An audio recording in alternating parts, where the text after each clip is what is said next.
নমস্কার, আমি জয়া চক্রবর্তী।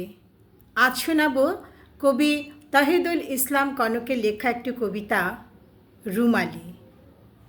তোমার চোখের মধ্যে ছিল আমার অবুঝ মন, প্রজাপতির ডানায় ছিল একটি সবুজ বন। কাজল চোখের পাপড়ি জুড়ে ভ্রমর মেলেছে ডানা, তোমার মনের সঙ্গী হতে করবে কে আর মানা। হাজার বছর চলছে হেঁটে তোমার খোঁজে একা, মধুখালের সুরঞ্জনার ঢাকায় পেলাম দেখা। ইতিহাসের দেউল পাড়ের পোড়া ইটের গন্ধে ইচ্ছে করে হারিয়ে যায় তোমার মধুর ছন্দে।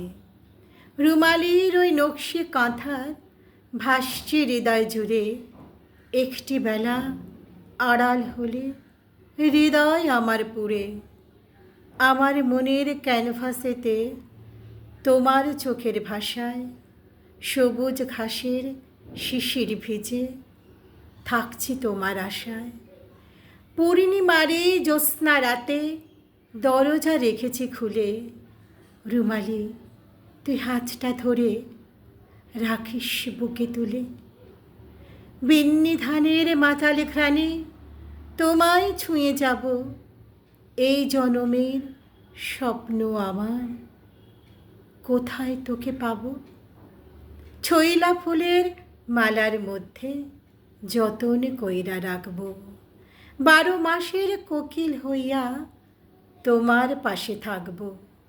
শিশির হইয়া ঝইর বুকে আঁচল দিয়া ঢাইক্য, এ জীবনে না হয় তুমি আদর কইরা রাখ্য। নমস্কার।